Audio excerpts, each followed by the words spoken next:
Test. Oh, I think I see the problem. I done fucked up.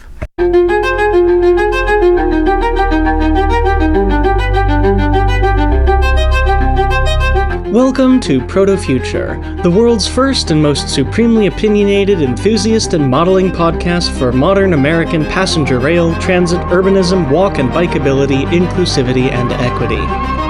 This is Proto-Future Episode 4, a G4 buffet. In this episode, I will give you my first layout update and take you on a trip to the grocery store.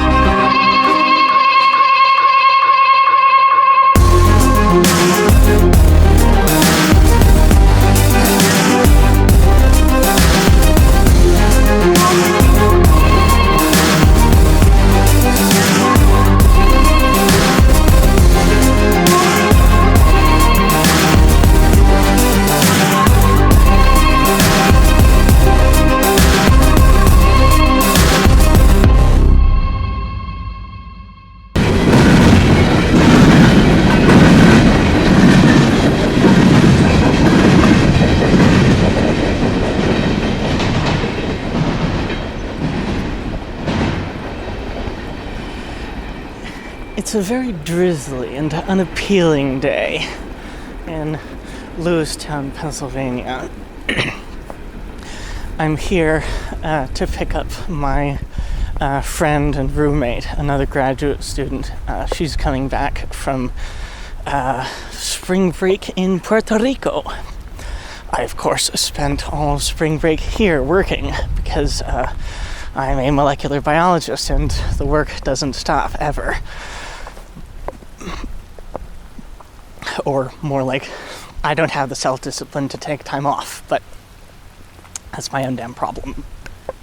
I, of course, heartily recommended to her that she take the train from Philadelphia after catching the plane back, and I, of course, heartily recommended my own services to ferry her back from the train station to State College. This is one of two closest Amtrak stations. Lewistown is about 40 minutes away. Tyrone is the closest at only 20 minutes. But, unfortunately, going to Tyrone would add maybe about an hour, maybe a little more of Amtrak travel time. So as a result, Lewistown is the preferred station for travel to and from the east, whereas Tyrone is preferred to and from the west. The train is the Pennsylvanian, which comes only once a day each way. Harrisburg, which is about an hour and 20-odd minutes, is a little bit further away. But it does have, or at least pre-COVID, it had 13 trains a day to and from Philadelphia, which is a little bit better. North-south travel is entirely shot, so it's a lot more difficult to get to places such as Buffalo or DC. But at least we have this. At least this is, in fact, an option. So, that's nice. I myself will actually likely be taking a trip to Pittsburgh at the end of the month to go and see a magic show that my parents got me a ticket for my birthday. So, every little bit we can do to take a non-automotive mode share in order to try and make the world a better place, in order to try and reduce our carbon footprint. So, anyway, as for this particular update, the most recent episode that I put out at the time of this recording is the third Proto-Future prologue. That was a whopping 29-page script. And, oh my goodness, this podcast is making me experience burnout in a way that really previously only work would make me feel, which is, not ideal for something that is the side project of a hobby. So, oh, dear goodness.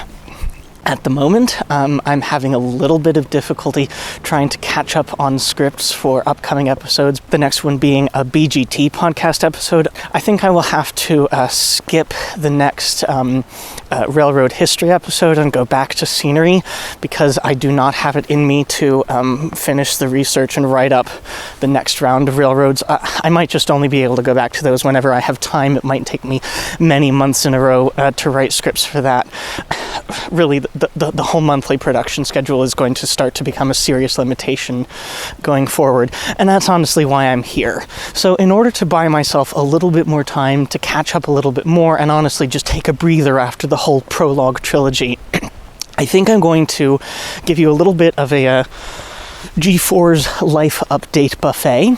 So there's going to be this little snippet right now of me standing trackside telling you this little bit of my life in Lewistown.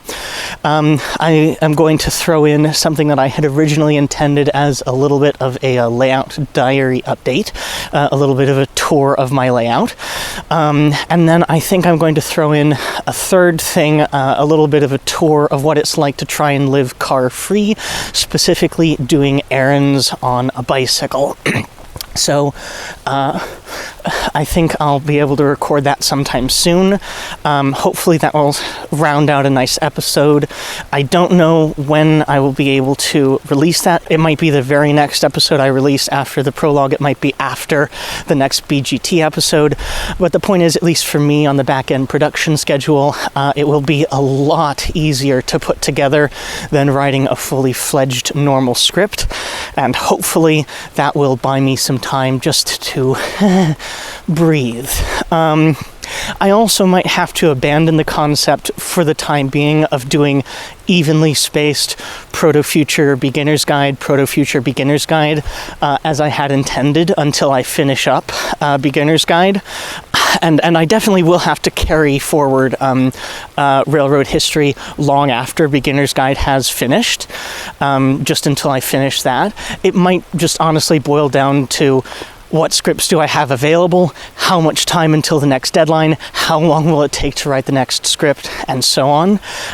So if something comes in a little off schedule, if you're expecting one podcast but get the other on an upcoming month, sorry about that. That's just honestly how the cookie crumbles, and we'll see how it goes going forward. So apologies for all of that. But yeah, this is nonetheless a really exciting and a fun little project I have going for myself.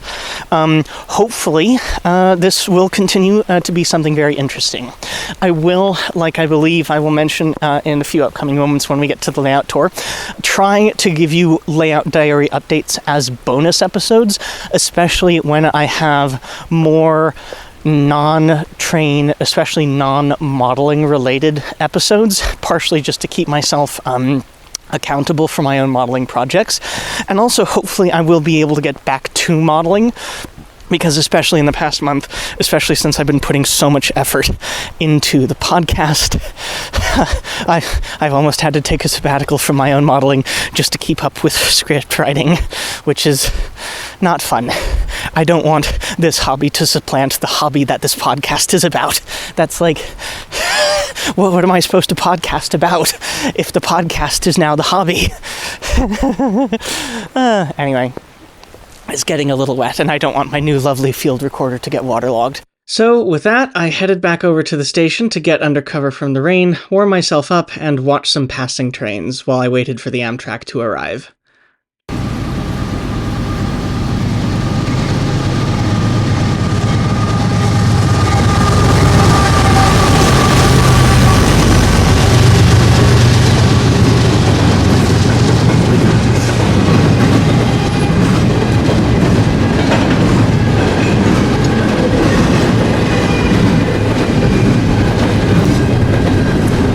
Now that I'm effectively a modern modeler, I'm having to observe all of these things, like what kind of intermodal well cars they have, smooth-sided or rib-sided, how much graffiti there is, what kind of intermodal containers there are, what kind of logos they have, things I've literally never actually looked at before. This is interesting. Hell, whether or not they're long or short intermodal containers too. What state of repair they're in, how grimy or not.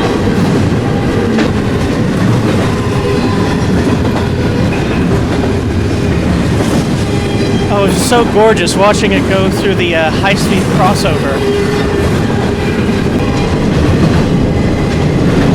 It is really going. And I love that hum, too.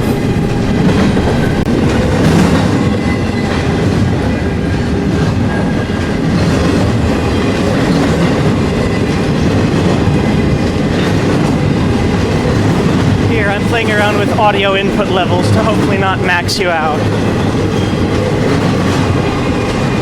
This is something new that I have to consider. Oh, here we are at the end of the train.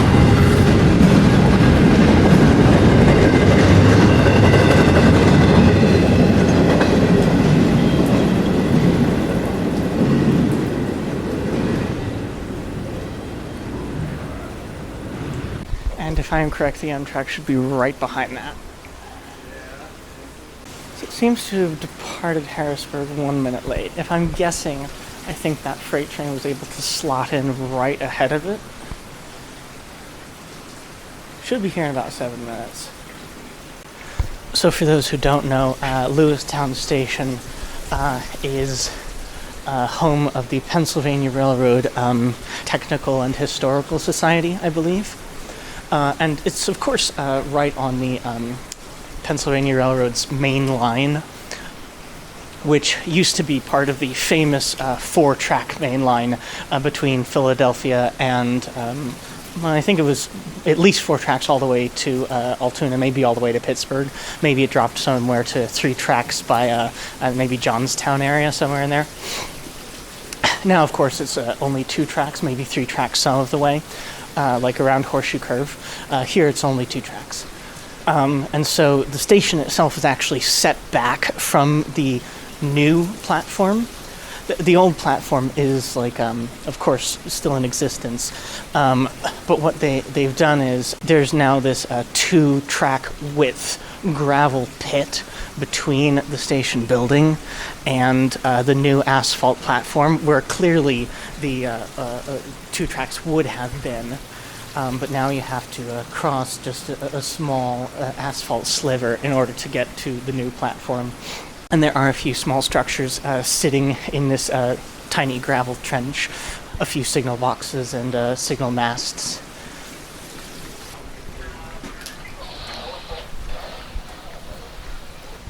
It's really not much of a museum inside, unfortunately. It's really only a tiny little gift shop and a waiting area that they open kind of as a service to the public.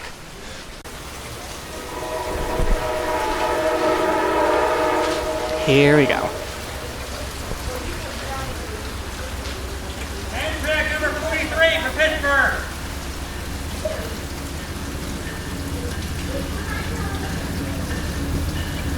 Locomotive number 110.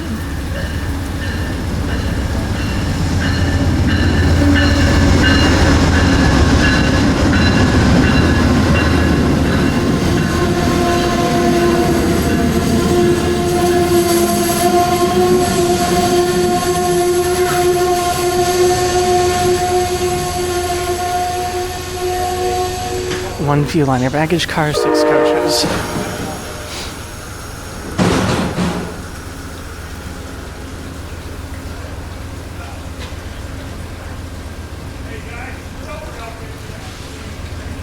And that's Kyoto, so I should get going.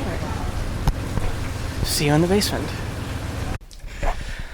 So, as you inevitably heard, The fumbling cold open at the beginning I'm referring to. this is my 3rd attempt trying to record this bit. It's taken me a while trying to figure out the new field recorder. It's actually a neat little thing. Small handheld, but it has a comically enormous little pop filter on top. But I'm a real journalist now, so yay. Anyway, I thought I would give you a little bit of a tour of the layout, but I thought I would start in the garage to, among other things, prove to you that I do in fact have a car. I do try to use it as infrequently as I can, and I have every intention of selling it whenever I move next, ideally to a place that has decent transit. But for now, yes, I am in fact a driver, or as they are called in bicyclist communities, a murderer. Anyway, right next to it is the only type of single occupancy vehicle that gets my seal of approval, my motorcycle. I do enjoy using that a lot. Among other things, it is significantly more environmentally friendly. And then right next to that, I have my main vehicle, my lovely little bicycle. What's the sound effect I can get from this? Spinning of the pedals. Anyway, inevitably you're going to hear a lot more about that coming up soon. But anyway, I thought I would start here in the garage. Also, an interesting thing about our living situation at the moment, so because this is America, and Americans fetishize single-family houses, there are an insufficient number of apartments or condos in this small college town. So what I've had to do is go in together with two other graduate students who are also working here at the university, and we have retrofitted this house into a de facto apartment complex. We each have a bedroom and then an office, except me, where I was able to finagle a spot in the basement for, of course, use as a train room. So, on to the train room.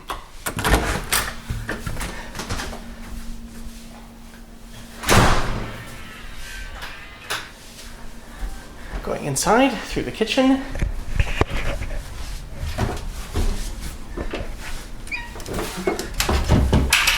And down the stairs. Laundry on the right, train room on the left. Now, the first thing that I've been able to do, it's probably not the closest thing to code, but it is damn well close enough. I have been able to wire nearly every single electronic device through one major master electrical switch. It is right next to the entrance of the train room, and it's just a strip electrical outlet with a circuit breaker on it. And then there's a terrible tangled mess of wires coming out of it, going up through the ceiling all throughout the layout room. Most of them are lights. Some of them, as you heard, that's the air compressor for the airbrush.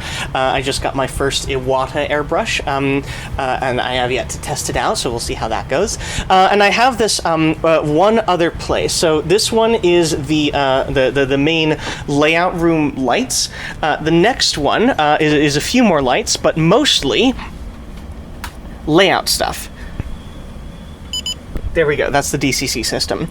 And that one is actually hidden away underneath one of the L girders for the layout. So you enter into the train room, and it's kind of a little bit of an odd trefoil shaped room. Probably the main and largest lobe is the one in front. It's about 7 by 14 feet deep.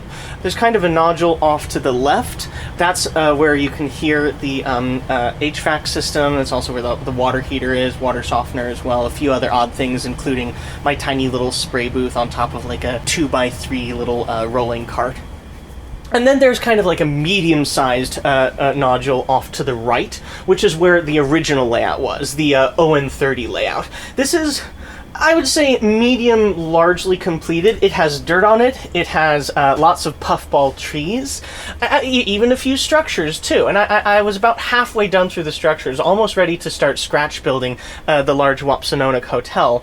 And then, well, the idea for the Rochester, Minnesota layout kind of started snowballing. So currently it's in a state of, like, just literal abandonment. And again, like I said in the episode, the irony of an abandoned narrow gauge railroad is not lost on me.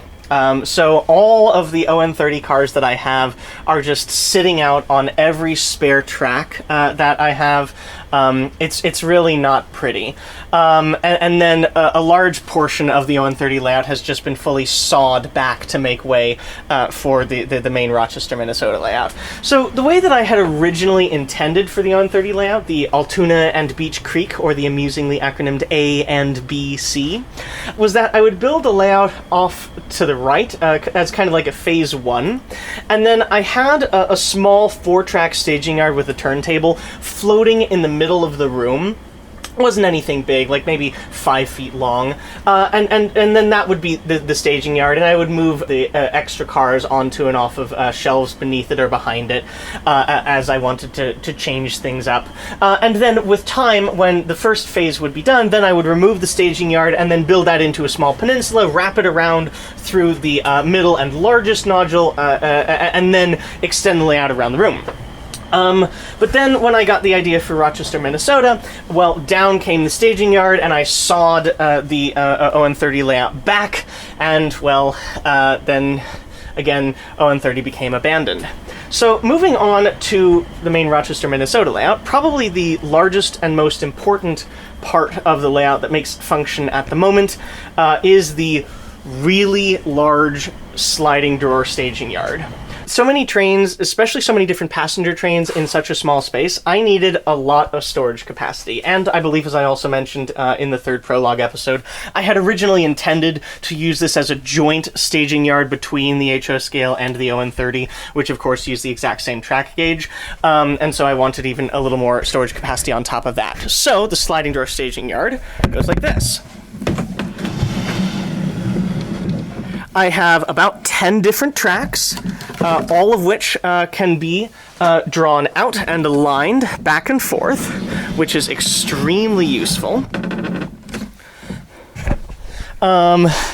And it's about 3 feet deep or so, and 9 feet long. So we're not talking incredibly long, like 35-car trains, but it's just enough to give just a hint of really big, modern, high-iron railroading, and trains that are just long enough to look like it. There is one leg supporting the staging yard in the middle, but the main ones are on either end. An interesting thing, and we'll get back to this in a moment once I go inside the layout, is that because it's a sliding drawer, that leg in the middle can't actually go up to support Rochester above it. So Rochester actually has to float for 11 feet of length over top the staging drawer. So in order to do that, I went to Lowe's and I found aluminum wall studs.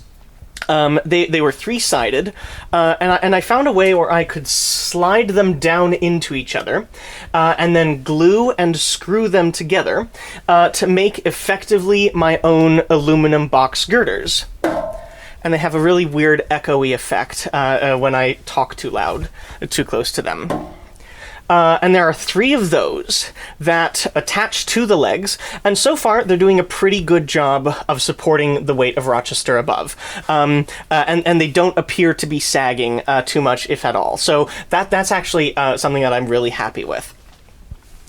Underneath the sliding drawer staging yard to the left, I have a few storage tables, boxes for storing different tools and supplies. I'll probably talk about that in a wrap-up episode of BGT sometime in the future. And then probably the most important thing, my workbench. That's to the left. To the right is an open area underneath Rochester because, of course, as you will recall from the episode, this is a donut layout.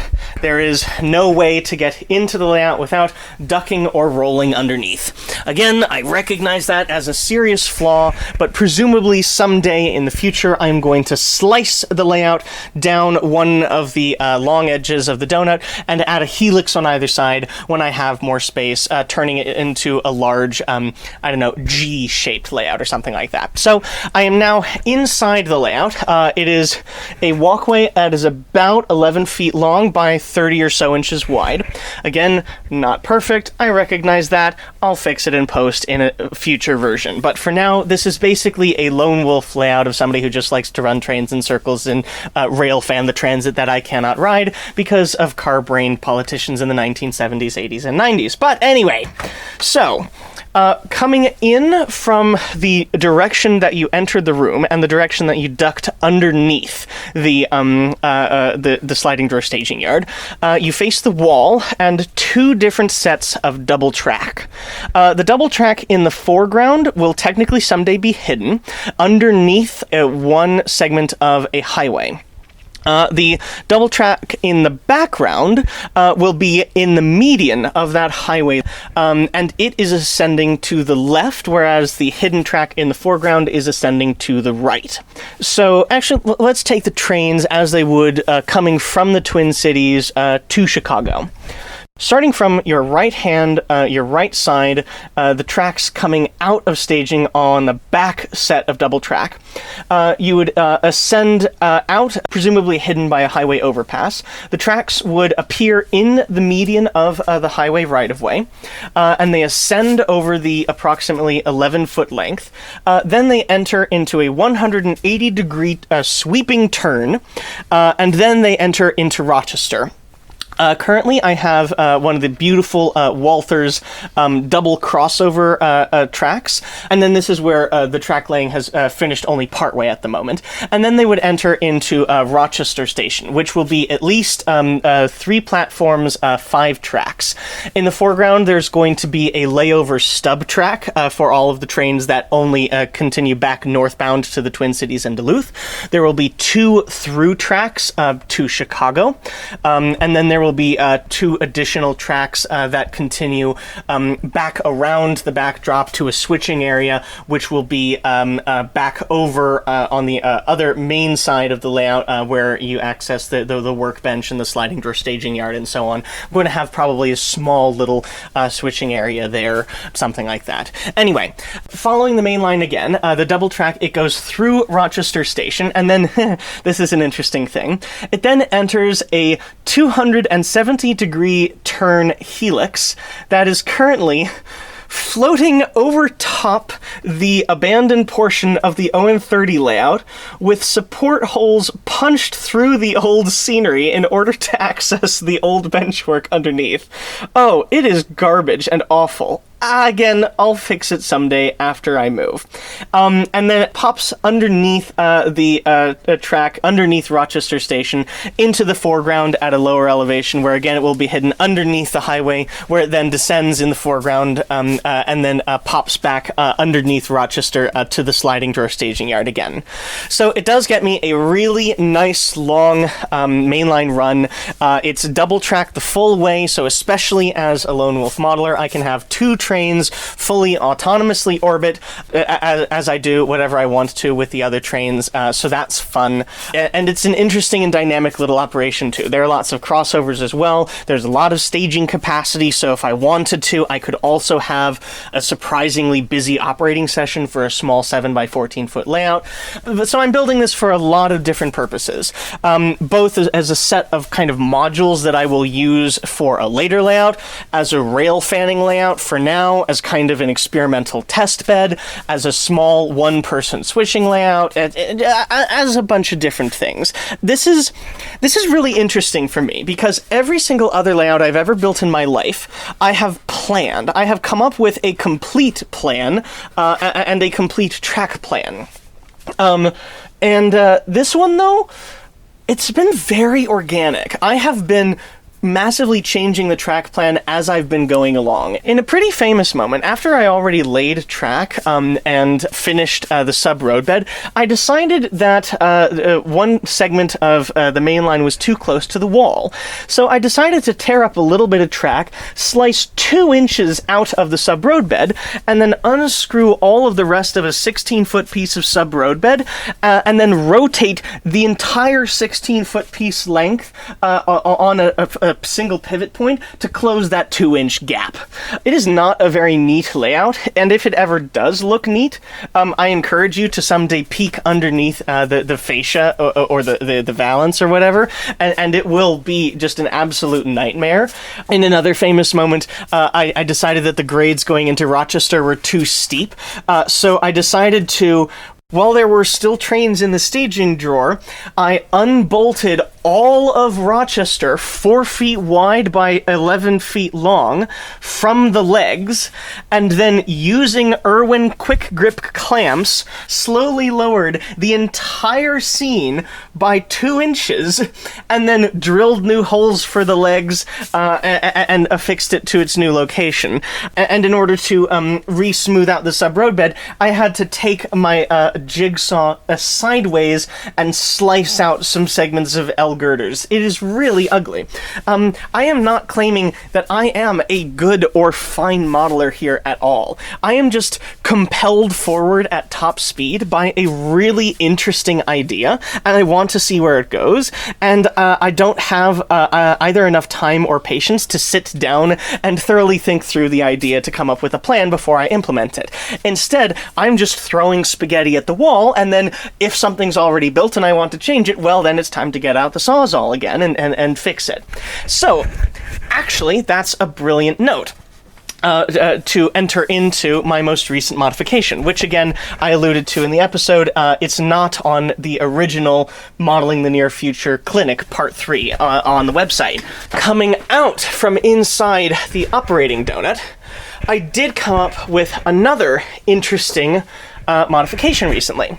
So I had always thought that this is, of course, a very passenger-centric and heavy layout, with just a lot of trains running in circles. So I always had the plan that coming out of Rochester Station, there would be a Y, and then you would have a westbound DMU that would go up to a second level to Owatonna, which would have a much more traditional a freight train switching yard area, lots of industries, with just a few stations here or there, and that would compete with the freight train for track space, single track as well, and so that would be for later. 1, when I have more space. 2, when I finish this level, and so on. But mostly when I get bored of the only passenger train stuff. That was kind of like an emergency button, press in case of bored of passenger trains. But then I realized something. The way that I had that designed, I didn't only have to make it go upgrade. So I could instead extend those tracks the other way through Rochester Station, and on the 270-degree helix turn, I could also have 2 additional tracks go back out through Rochester, maybe go up a little bit just to give them a little bit of clearance around the helix tracks, and they would also do a 180-degree curve, probably on a tighter radius since this is a freight branch line, and in the real world this would continue eastbound to St. Charles, Minnesota, and then they could go on the backside of Rochester, so again accessible from the outside of the layout near where the workbench is and where you enter the room from. And then this would be probably a very skinny scene, maybe only not quite a few inches deep, maybe 6 or 8 or whatever, floating just above the staging yard on the backside of Rochester. Again, most of this 4 feet of depth is going to be devoted to Rochester, the Mayo Clinic or whatever, and then maybe hanging on the backside of the backdrop will be that track that will climb around the room to the next level for an eventual Owatonna extension. But inside the 270-degree turn, you could have maybe a small switching area, maybe a few industries, maybe a small runaround, maybe a few switchbacks, just a nice, tight little switching puzzle. And this is something I obviously have the space for. I've already devoted the space to the 270-degree turn. Why not just use the interior of that space for something? I'm not going to be using this for scenery for Rochester because of how it fits within the room. It's not really that visible from inside the layout, so if it's not visible from the inside, maybe make it visible to the outside, and it makes the most sense for that. So if I do this, then that also gives me a third loop of track around which I could autonomously loop a train. And this one being a DMU loop. So it could come out from Rochester, go around the additional loop of track next to and over the 270-degree semi-helix, and then it could go through St. Charles around the switching district. Maybe it could go through St. Charles Station, and I could have a continuous running connection there, which would then connect up through a turnout, the track that would then also go up around to the next level, and then it could connect back to the Y on the other side of Rochester. And then this would allow me, when I am inside of Rochester and not playing around with the switching district in St. Charles, to just run a DMU in circles and add a little bit of scenery that way. And then when I'm playing around in St. Charles, switching freight, I can have up to 2 trains running around autonomously in Rochester. It's a fun little way to add a little bit or a lot of it more activity and intrigue to the layout when I am just a single operator all by myself. I could send these trains running in circles without actually having to pay attention to them. So that's a nice little feature that I can add life to the layout without needing to coordinate a larger and more complicated operating session. Anyway, that's all of what I'm thinking of at the moment as far as all of this goes. So, that's the layout. I will try to give you these updates every so often, not necessarily monthly. I'll definitely try to have layouts like this, specifically as to what it is that I'm working on at any given moment, especially when I have episodes that are less train and less modeling focused, just to kind of keep the model railroading themes going. I will not necessarily always guarantee them. Sometimes I just may be busy in the rest of my life and nothing much may have happened, but I do think that they are fun little ways to keep myself accountable and to share with you what it is that I'm doing on my own layout. Currently, in terms of stuff that I'm doing, I am standing on 2 pieces of plywood that I need to get cutting with my jigsaw. So in terms of layout updates, that's what I'm thinking of at the moment, and that's what I need to get to doing. So yeah, there's that. Yeah, I haven't really thought of how to end these little layout diaries. Ooh, well, actually that's a good name for what I'll call this. Layout diaries. I do like my regular show tagline. Keep riding trains, keep punching Nazis, and keep building a better future. Maybe that will work for here. For now, I'll workshop it. But yeah, this is the end of the first ever G4 layout diaries. So yeah, thank you for listening. I hope you enjoyed. And it's time to go shopping. So I've been toying with this idea for a while, illustrating the importance of infrastructure. I've slipped you into a jacket arm pocket. I think that should still give you decent amounts of audio, although I hope you don't get too much fabric noise. Let's see. I have no idea how this will go, but I'm hopeful it will turn out well. So I'm going to take 2 different routes to show you what I mean. I'm leaving from my lab at the university. We'll be going on a quick errand to pick up some groceries, and then we'll be going home entirely by bicycle. I do the vast majority of my commuting by bicycle these days. And in fact, if I put my mind to it, I can regularly go 5, 6, sometimes even 7 weeks without actually even getting into my car. And I'm very happy and proud of that, because it means I am reducing my carbon footprint. It is a college town, which by default makes it a little bit smaller and bikeable and less car dependent, which does help me a little bit more than the average person, especially one whom might have, say, a half hour to a 45-minute commute by car, which of course would turn into multiple hours one way by bicycle, which wouldn't be possible. But a lot of people, a lot of trips, I think can be done by bicycle, especially if you're just going down the street to pick up some groceries. So, I think I'm on Allen Street right now. It appears that the crosswalk is out. This was unplanned. Okay. Here. Okay, I'll have to cross with the cars in a car lane. Okay. Just need to wait for the light to turn. It's slightly before 5, but there is still a ton of traffic heading down Park. My schedule is very flexible. Here we are. Okay, back to the safety of the sidewalk. I'm lucky that way. I can kind of set my schedule whenever the hell I want it. But also, that flexibility is just as much my downfall. Because sometimes when the cells take a long time to grow, I kind of have to finish the experiment on their own time. And I have both started and finished experiments at 3 a.m. before. Multiple times.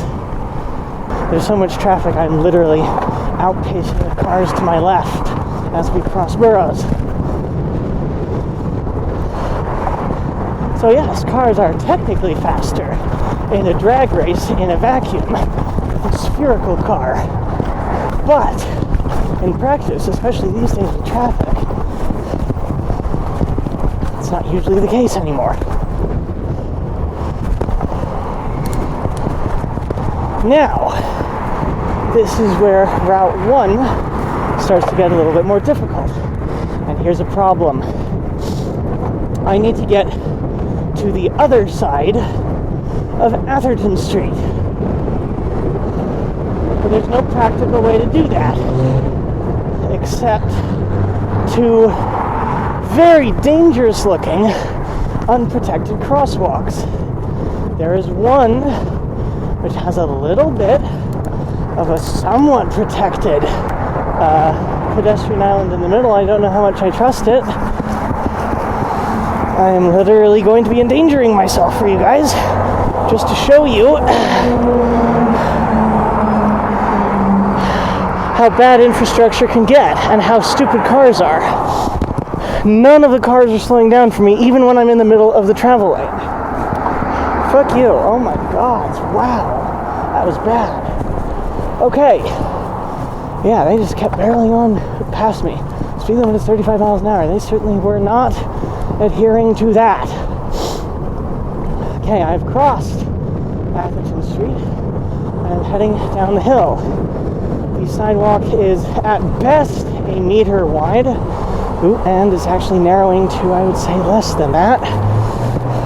Oh, I was almost blown over by a car making a right turn there, because there's a word for this in public transit circles. They are car-brained.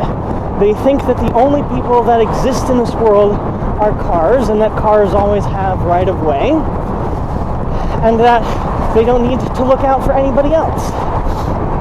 I used to be that way, because like I said, I too grew up in the suburbs. My parents are and are still very car-brained.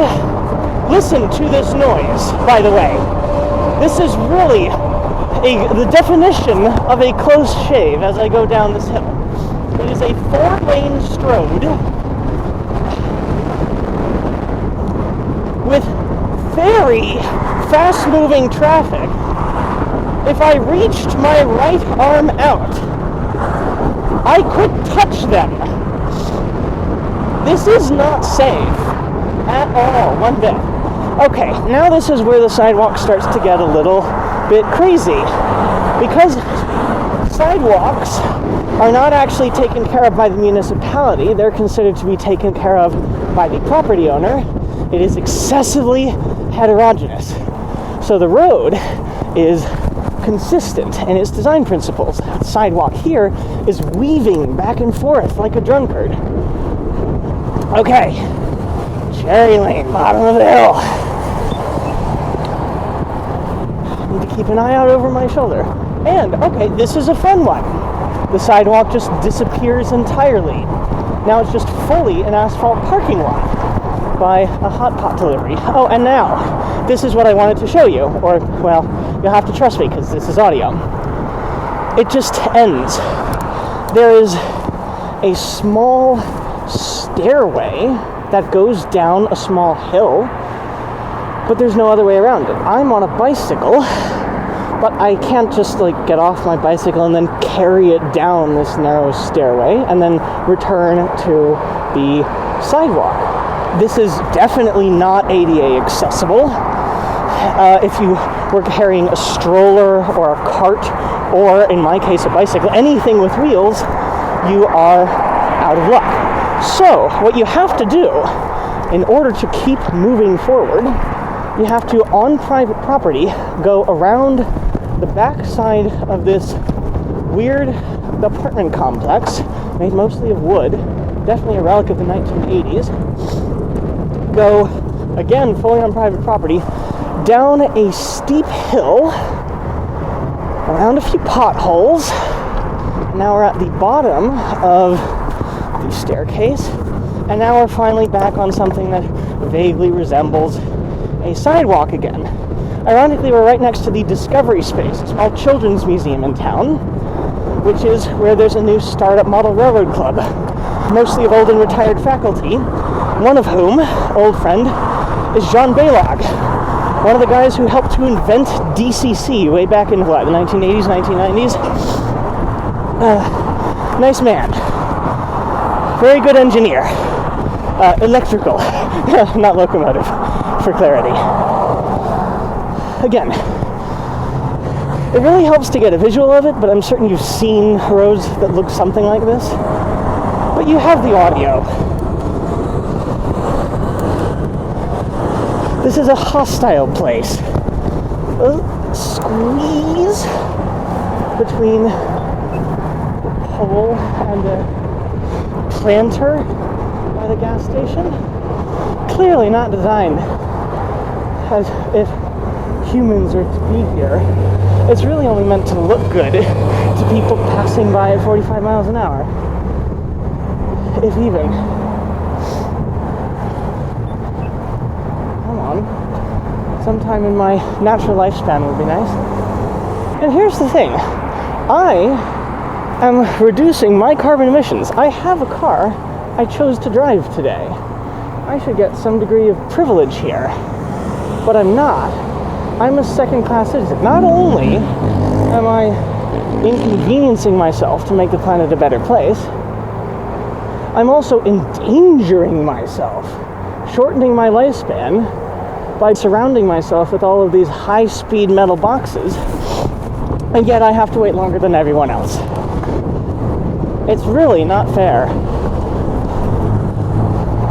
Okay, we're finally approaching the, I guess, strip mall, really.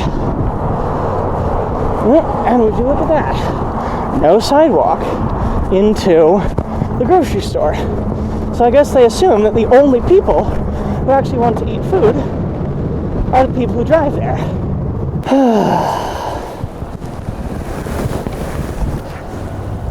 And here we are, the bicycle rack. Now, here is what helps make this possible. I have on my bike a rack on the back from Toe Peak, and they have a bicycle basket that can unhook and slide out. So I can bring my basket with me into the grocery store. Extremely convenient. Okay.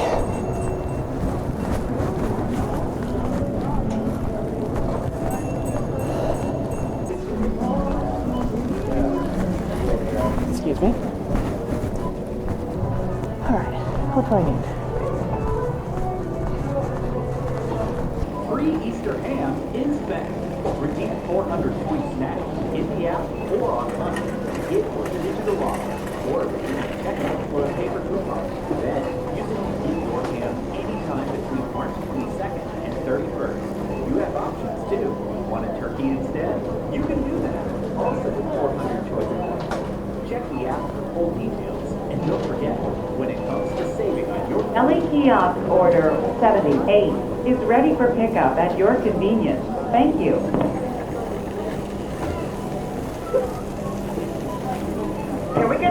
in the deli, help in the deli. Thank you. Welcome. If you are a Scan It customer, please scan the barcode on your Scan It or Scan It mobile device. Please follow the instructions on the pin pad. Your child card has been accepted. Please wait. System processing.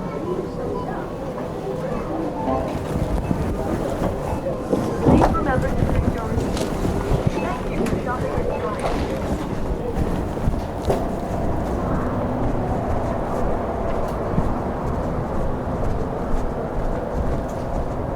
So there are several advantages of using a detachable bicycle basket that I can bring with me into the grocery store. For one, I know exactly how much grocery hauling capacity I have, such that I don't purchase more than I have space for hauling back home on my bicycle. Secondly, as I usually repack it at the grocery till, I can usually repack it more efficiently than when I'm going through the grocery store, so it usually packs down a little bit more tightly. And then thirdly, I can use my bicycle chain, once I'm unlocking my bicycle, to kind of tie things down a little bit more effectively, and to keep the groceries secure from falling out on my trip home. Now, I am aware that, of course, a lot of other people are not buying for one person, they are buying for more. There are large families where I am just me. But in the past few years, there has been a revolution in cargo bicycles with very large trunks either in front of or behind the bicyclist that actually do in fact have enough carrying capacity for groceries for a family of 4. So it is in fact possible now to do errands for a family of 4 in a carbon neutral manner. Alright, and we're off. Now, for this alternative route home, I'll be taking a slightly different parallel route that goes most of the way back to campus. In fact, actually, I do use it to commute to lab. And it's only a couple hundred meters to the west. But from that monstrosity of a Strode and the absolute life and limb danger I put myself in, I want you to contrast the peacefulness and safety of this one.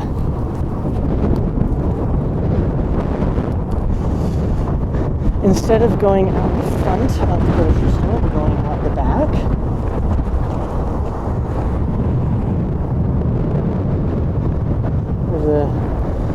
Still going on a sidewalk right next to a road. But also please do note that not everybody has access to an alternative route.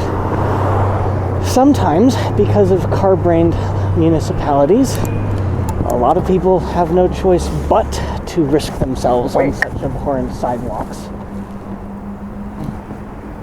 This is Martin and Blue Course. Blue Course is another Strode, 5 lanes, 4 of travel, 1 of center turn lane. It really only needs 2 for how few cars it sees. Just the sheer waste of asphalt is an embarrassment.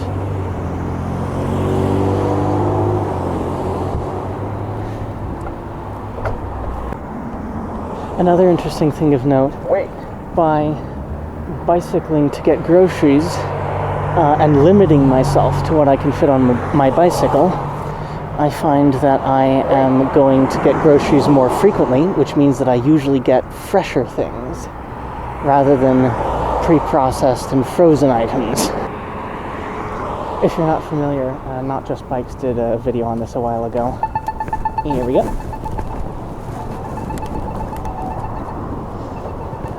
Contrasting the European versus the American grocery shopping style. That's even something that my sister noticed while she was in Switzerland. She was initially appalled at how frequently Europeans went to grocery stores. She was like, I don't like having to do it so frequently, thinking that it was always going to be the hour-long affair at a Costco that Americans have come to dread. But when the grocery store is in every train station and you just pop in for 5 minutes every day to get a box of cereal or a thing of celery, then what does it matter? Alright, now, turning right on a very much safer and lightly used little 2-lane road where I actually do feel safe going down the lane of. Passing by an elementary school. The road very quickly disappears into practically nothing, and then it becomes literally nothing, a quick little gravel trail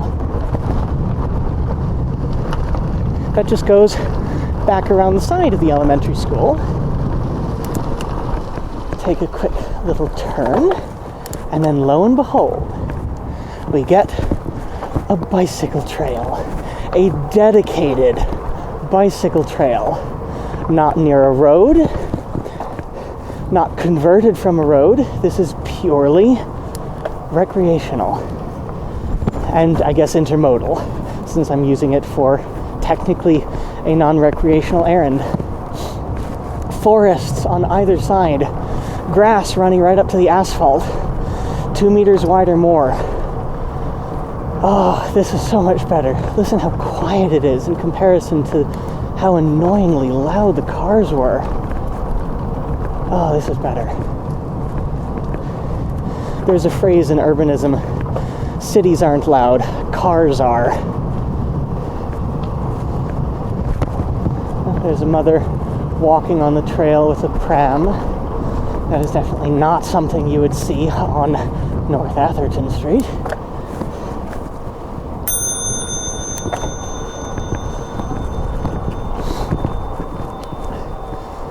Nor could you with the stairway.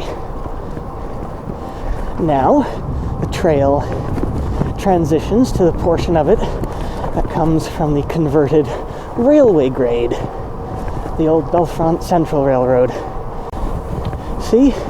It came back around to trains in the end.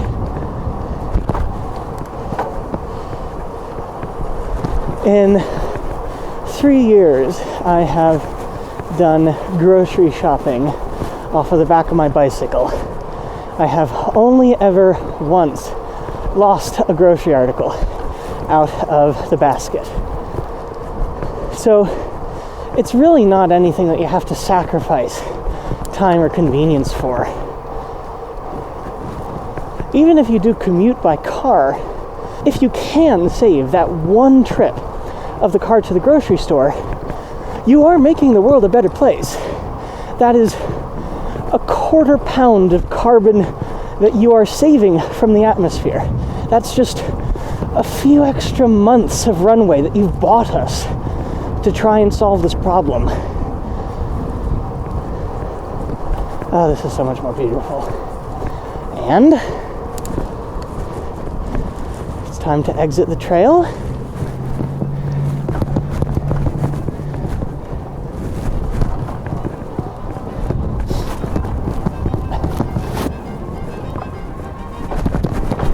Hi, Emily. Just coming back from the grocery store. You want to be on a podcast? Wonderful, because it's already recording.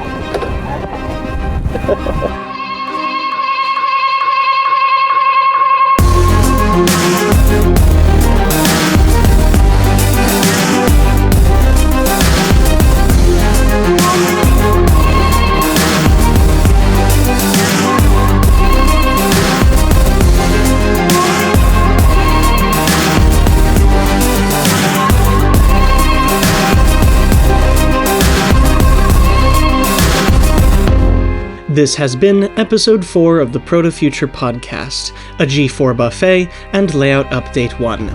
The theme music is Spark of Life by Benjamin Lazarus through Tribe of Noise. If you would like to know more, you can visit the website at www.bgtmrring.org. That's Bravo Golf Tango, Michael Romeo Romeo Indigo November Golf. To listen to the Manifesto and Prologue series, to watch the Modern Modeling Clinic anthology, or read the free-to-access Patreon production blog. And please consider donating on the per-episode basis to help defer the hosting and equipment costs. This podcast was written, recorded, and produced on the ancestral lands of the Susquehannock tribe. I would like to thank them for their historical stewardship of central Pennsylvania. Thank you very much for listening. Keep riding trains, keep punching Nazis, and keep building a better future.